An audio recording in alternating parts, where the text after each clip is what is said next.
You know, with all those times Cortana and the Gravemind entered his brain, you'd think the Master Chief would stop saving the universe and download a damn antivirus program into his helmet or something. Or maybe an ad blocker. September 25th, 2007. Wow. This is the way the world ends. 5 classic notes. It's good to be back. On part 3 of our 15th anniversary Halo video series, we are going to be covering the Ark. And while we do so, I'd like to make an announcement. As I've been going through these videos, through these games, putting everything together, I've learned something over the past couple of weeks. I could talk for hours, if necessary, about the ways Halo has changed my life and has made it such a fantastic and inspiring experience. I can also save the galaxy, play through the game, and do pretty good at it. Unfortunately, it's very difficult for me to do both at once.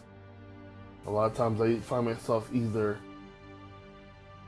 taking long pauses, trying to concentrate on the gameplay, and not having anything to say, or I end up talking myself to death and not paying attention to the game. Like that sword elite that spawned right behind me in the Gravemind on Halo 2. Fun fact, I did not know that guy even spawned at all. Never ever realized that occurred. It was a good thing I looked at my radar too. All the years I've played this game, I'm still learning amazing things about it. But with that being said, I find it much easier to go through the game my own way, to play it as I like, and then talk about it. So I can focus more on what I want to say about each game, and not have to worry about getting blown up, or sliced in half, or run over. So with that being said, I'd like to announce that there will be no more live commentaries.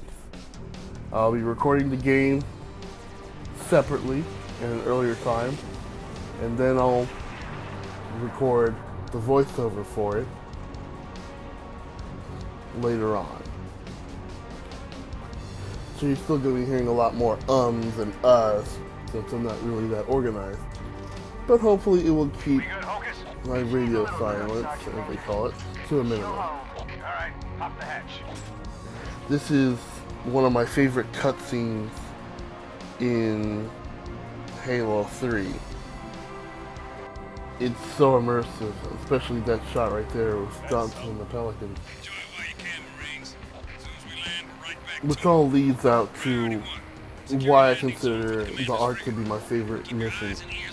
You know, the planet Earth has just been decimated by the flood. The humans and the Covenant are racing through teleporters to find this place where one person can activate the entire Halo array remotely. With one press of a button, all life in the galaxy can be wiped out. The fate of the universe is at stake. But out here in this beautiful landscape, in a sunny day, it's just Saturday morning for these guys. And the brutes and grunts, they're the cartoons. Such an important task to be set at hand. It's helped put a fun spin on it. So that's why I consider this level to be absolutely fun. You know, you're going around on warthogs and prowlers and tanks, just blowing stuff up and having fun with it. So let me talk about Halo 3 for a little bit. Of course, the announcement that they made in 2005, I believe, or was it 2006? The Halo 3 announcement trailer was just fantastic. The music, of course, thank you, Marty. The amazing graphics that they put in, the Cortana letters, all that stuff. It was such an amazing moment to see all the Banshees and other ships flying towards this giant crater in the Earth. Of course, we didn't know what it was back then, but it turned out to be the teleporter for the Ark. But the first time I saw that massive machine opening up in Chief's reflection on his visor, it was just so exciting.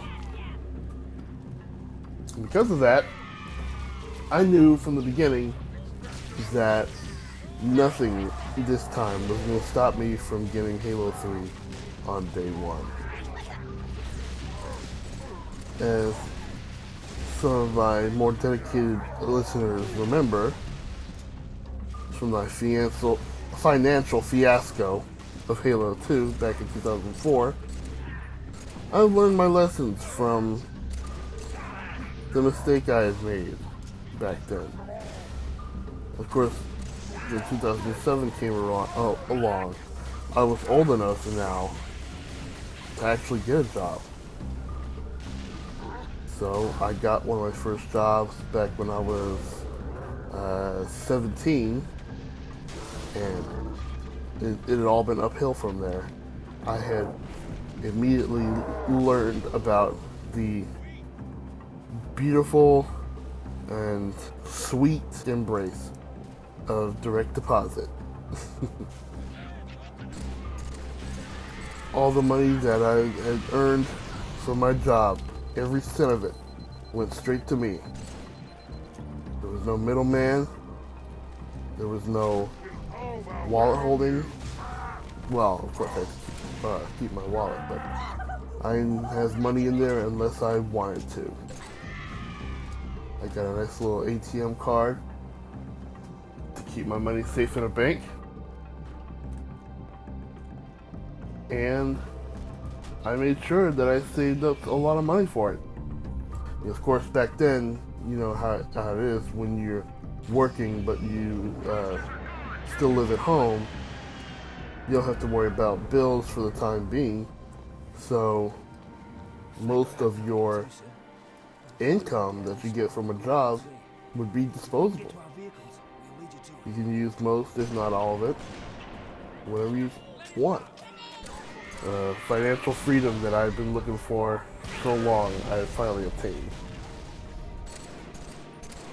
One morning, when I heard about my mom going to a bank, to be honest, I wasn't sure the exact reason, but I went along with her, and I walked to another nearby bank and opened my own account. Put everything in my name and made sure that all the money I got from my paycheck went directly to me.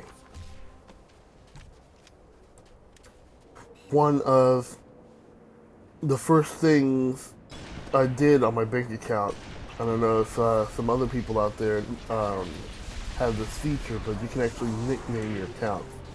And, you know, it's nothing personal or private or anything. It's just a name that you can put on there. And you can guess what I called mine. Legendary. I was all on my mind from day one, the Legendary Edition. When I heard about it, I said, oh my god, I gotta get that helmet. So I put some money together, and I had the entire payment ready within 2 or 3, I'd say a month maybe. When I first saw the features that the Legendary Edition had, I was so excited. You know, getting the helmet, the special DVD with the commentary by three of the biggest Bungie overlord in the whole company. I was so excited, non-stop. I just couldn't wait for it. And of course, the price. When I first saw it, I was like, "Wow, $130. Such a big price for all since it's so big." Nowadays, I wish games were just $130.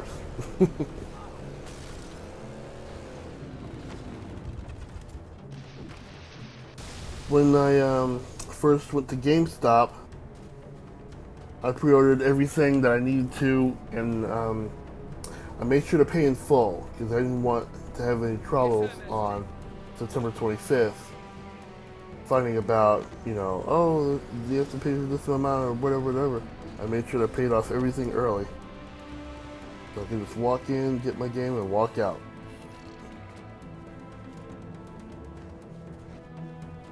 Another great event that happened to me for Halo 3 was the beta.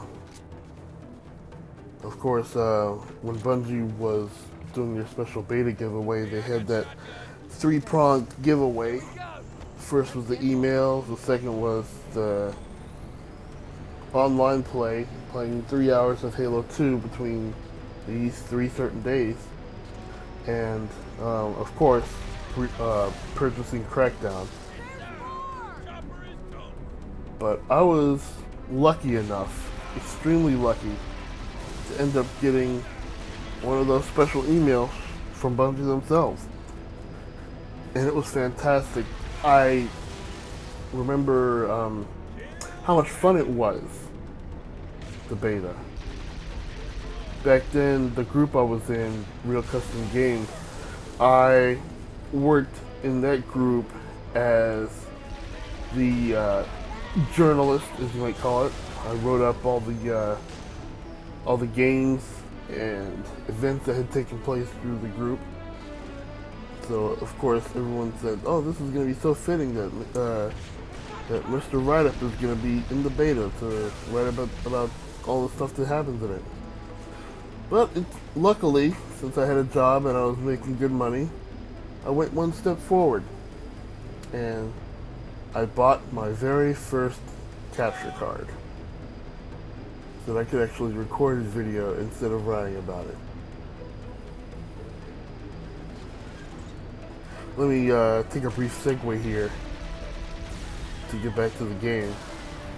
One of my favorite things in the Halo series, well, Halo 2 and 3, was the ability to give allies your weapon. So as you can see, I'm pretty decked out right now with a sniper on one side and a rocket gun on the other. That was definitely the most fun idea that Bungie has come up with in terms of campaign.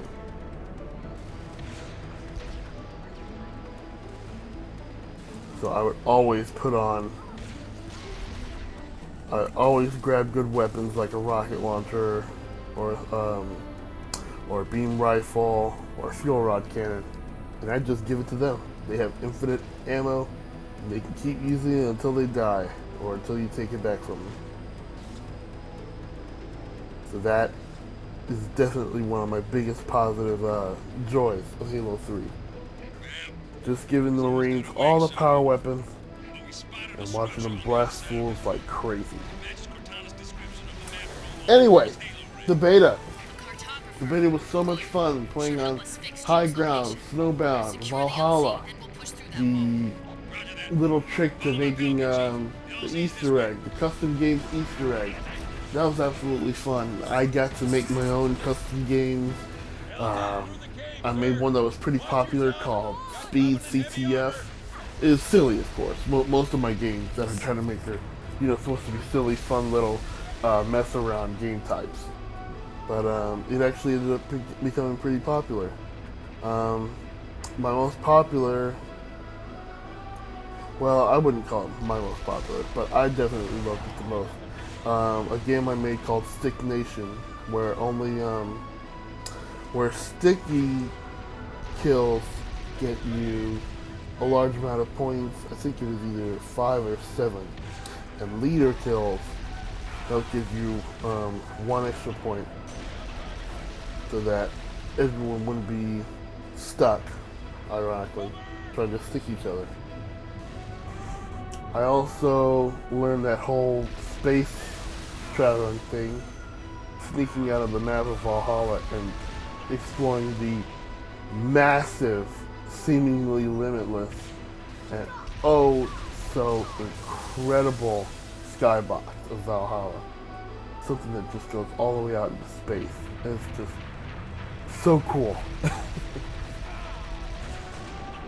Of course, the Halo 3 theater was, without a doubt, the biggest surprise in the Halo 3 development, and what I consider to be the best feature in the game. Oh, just lost all my men. That's one thing I don't like about the Prowler. It doesn't back up. Of course, it needed a lot of work. That whole 100 slots only thing was pretty crippling.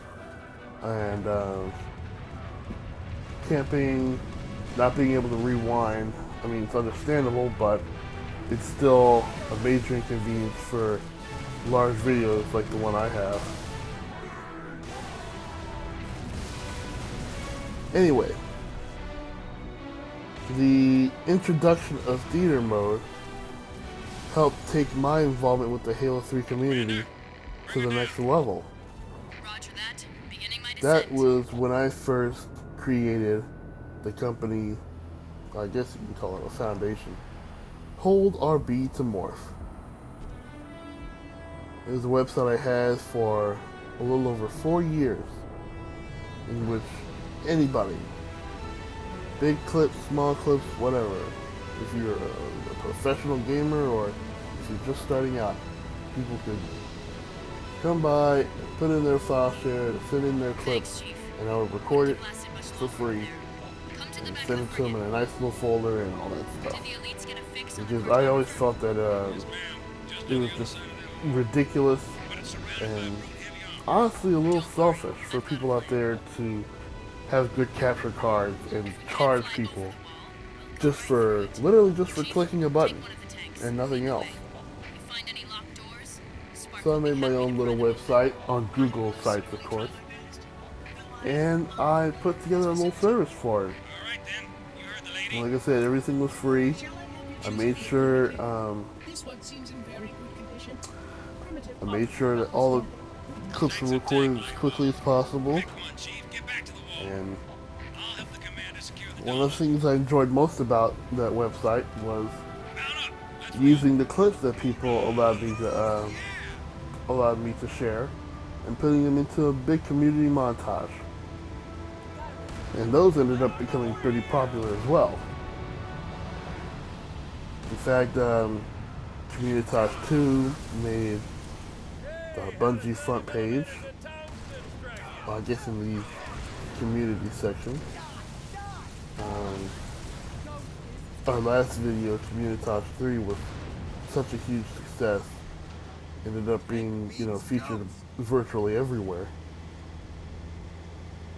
But more importantly, it allowed me to connect and get in touch with the Halo community in a fun and enjoyable manner. I love to do things with videos, as you can see. I love to help people whenever I can. And just like that, a nice little website was born. Tank beats everything. Destructible Phantoms, that was also so much goddamn fun. That's so much exciting when you shoot at one of those bad boys hard enough with a tank or a rocket launcher or a fuel rod cannon, and you hear that big warm up, you just BAM! And then the whole sky just turns purple and blue with a Covenant dropship exploding and breaking into a million little pieces. Of course, covenant dropships have been around since Halo 1, be it a Spirit or a Phantom. This is the first time we could actually do something about it. Watching those things blow up is absolutely so much fun. It's incredible. And whenever I was in Halo 3, I did my best every single time to kill as many Phantoms as I could, no matter what level I was in, especially this one. Back then, if I didn't see that Phantom destroyed by the time it left the level, I would restart. Well, give the last checkpoint, of course. But my Phantom crushing days have come to an end. I've settled down, so to speak. Another thing I found pretty neat about the Halo 3 was the man cannon, the addition of the man cannon. Bungie actually had a pretty good point when they mentioned that teleporters brought people from point A to point B across the map too safely. I don't know if that's a word or not. I'm kind of babbling right now, but they did have a point in mentioning that in their documentary, in their Vidoc, which those I also enjoyed. So the main cannon was a really neat spin on making... Oh, there's one more Phantom. Making the main cannons was a really neat idea. It provided for a lot of fun, travel opportunities, mishaps, successes, failures, all kinds of stuff. And of course, the man cannon was instrumental in the inspiration of one of RCG's most popular game types, Bombs Away. If anybody has played with me on HBO or DBO, you probably played at least one game.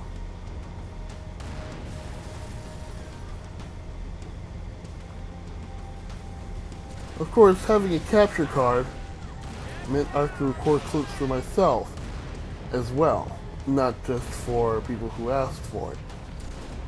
So I started recording clips together,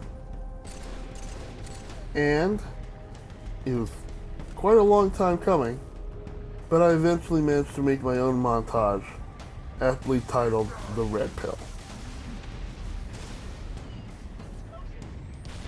Not gonna lie, it completely sucked, but I just enjoyed being able to make my own content in my own way. And one of the things that I,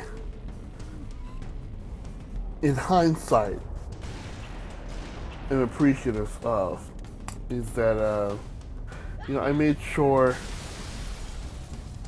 to think things over before I took the final plunge into video making, because I wasn't thinking realistically when I first bought a capture card.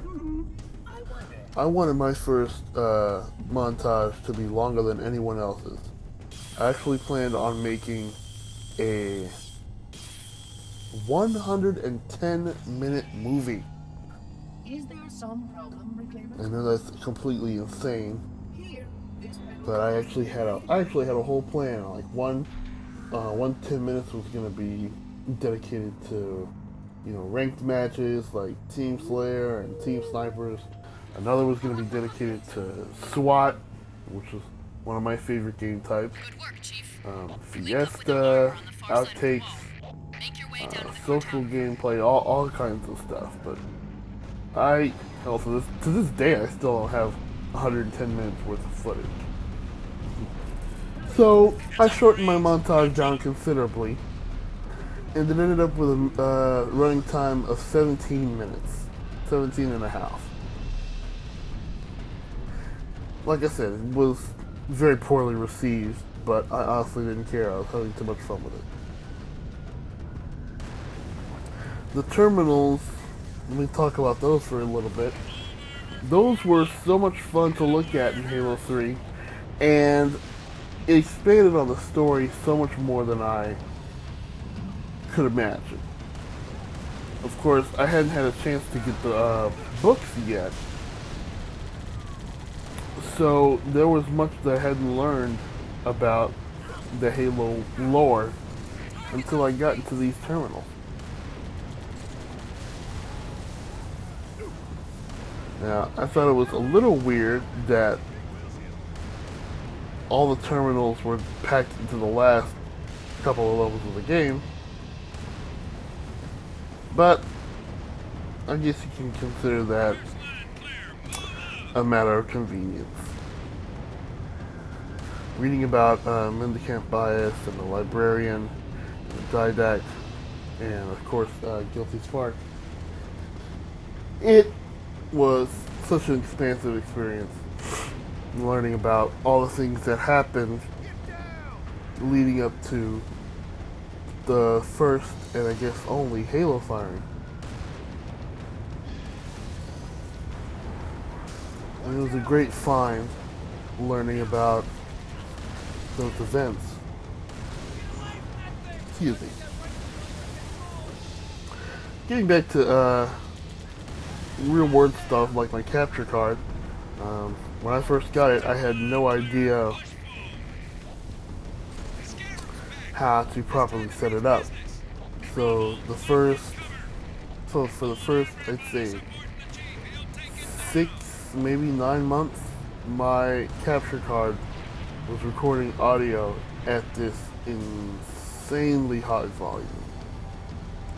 Nobody could figure it out what it was. It was just blasting. I'd say maybe 20, 25 decibels. It was just super, super, super loud. And I always had to decrease the sound as much as I could. And of course, put a disclaimer in all my videos. But I eventually found out that it was the sound card itself. So after doing some careful switching, I learned about how to fix that problem. And luckily I don't have to deal with it anymore, which is a blessing. Not having to, make all those changes to the audio levels.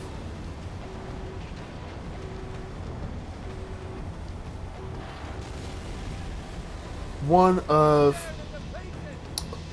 Oh, sorry, looks like my video's having a little trouble here. Continuing on, after making my first montage and a couple of other smaller videos to go with it, like the Gristball video and the campaign clips that I'd all put together, I looked back on some of the other things I enjoyed about the Halo montage scene. Like some of my inspirations, Howl's Red, Oscar Mayer Ninja, Ninja Tactics, of course.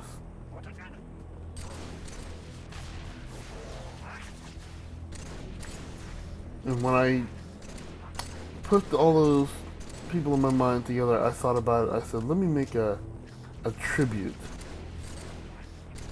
to those particular groups of people. So I put together a little video that I made. Definitely consider it one of my top 5 favorites. It was a little bit better received. Actually, no, it was even worse received than my first video. I have no idea why I did that. But the people I made it for, they said they enjoyed it, and that made everything worth it. You may be noticing at this point in the video, my aim is getting pretty sloppy. As it turns out, my shooting hand, my right hand, was suffering a little irritation. I don't know the specific jargon for it, but when your hand gets, the inside of your hand gets all red and burning, and you gotta scratch it. Of course, I didn't want to pause the game and mess up the commentary and everything, so I just kept playing through it. My aiming suffered for it, but hey, you gotta press on.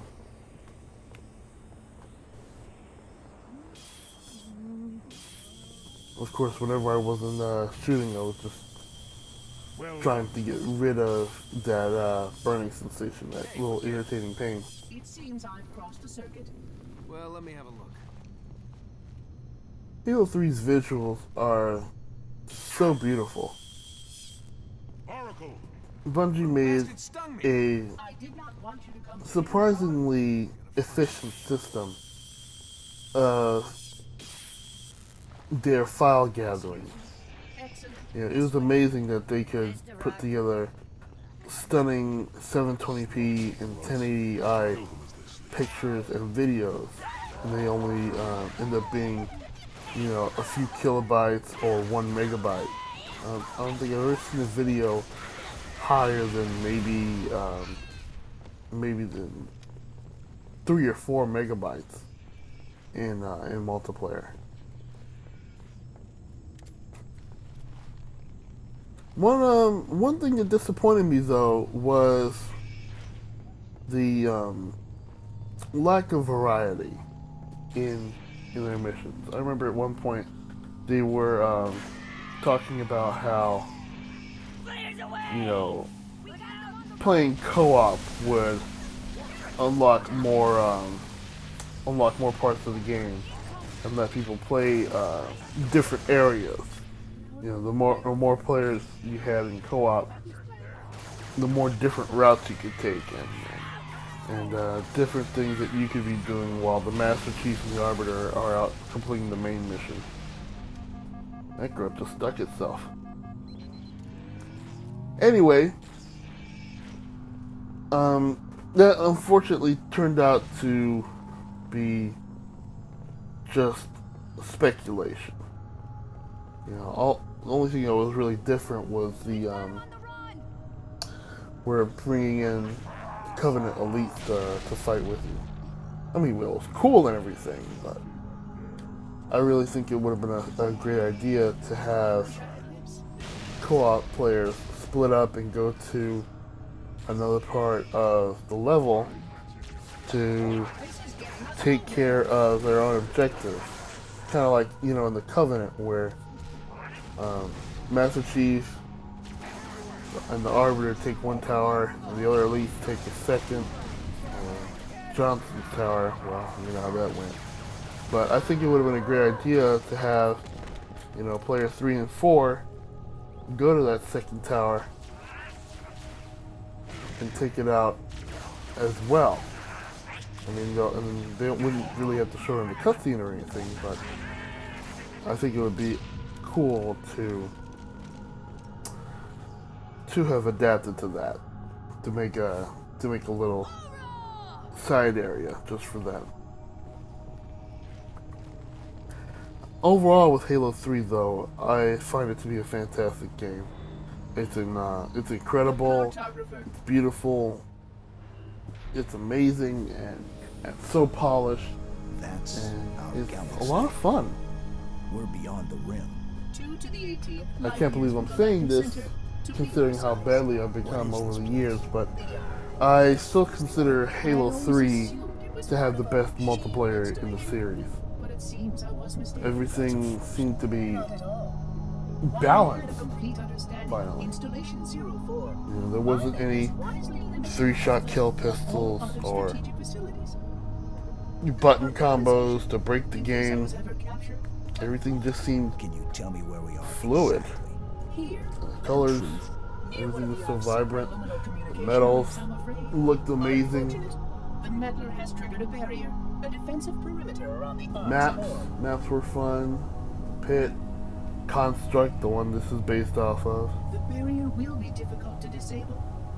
How odd that my makers would place such a Standoff, comprehensive defense around a single Blackout, Guardian. Oh my. What is it? They all bring back fond memories. Spark, move. Well, we're quickly approaching the end of the level here. And so, unfortunately, there's one phantom I'll have to let live. I couldn't find any fuel rod cannons on the way up to the bridge. But that is one phantom I'd love to destroy. Take out the fuel rod cannon and just blast it to bits.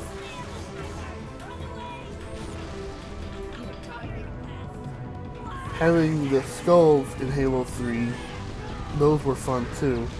Getting those all together. The Daddy Skull, while still a little tedious, was a lot easier. So much more easier than the Halo 2 version.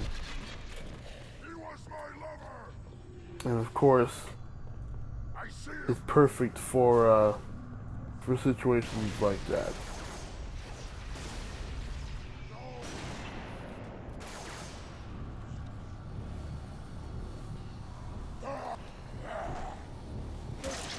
The use of equipment was fun too. Of course, that switching the equipment button with the reload button, that made things a lot. That made things pretty jarring for Halo 2 users, as Bonekin will begrudgingly tell you. Don't ever give him a power drainer, ever. But I always thought the equipment was fun to use. I wasn't a fan of how deeply they cut down the power of the trip mine. Back in the beta, that thing was a beast. You could stick it to cars and stuff, and it was a real powerhouse. But now you can walk over 10 of them and barely feel your shield drop. I was rushing through here because I was trying to get to the chieftain before he got to the middle. You know, you can assassinate him and grab his invincibility. But of course I suck. And I missed the grenade stick entirely.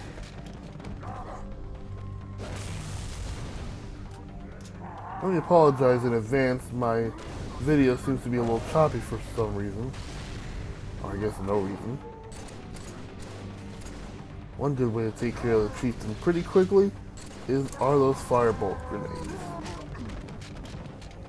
They're not called firebolt grenades, are they? I don't even remember the name anymore. It's been so long. But those grenades are so much fun. If you even touched somebody with that thing, they were dead instantly.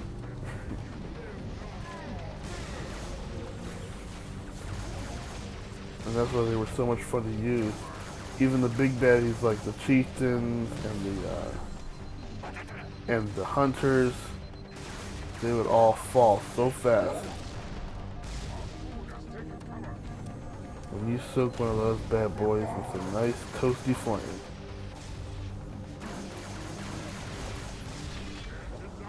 Jetpack brutes were annoying, but of course that's what the sniper's for.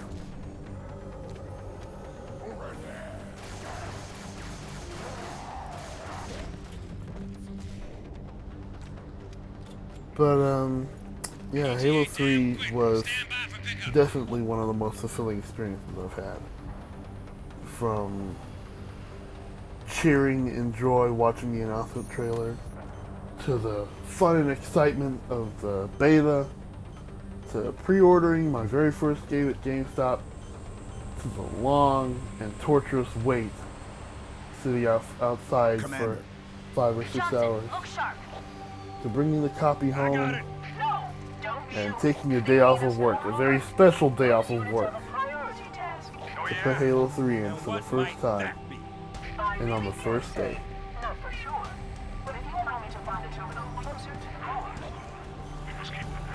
Even now, even though I stopped playing Halo 3 for the most part, I still have such wonderful memories of that game. And such an impact it's made. Both in my video game experience and in my life. But in 2008, I soon learned that Halo's surprises were far from over.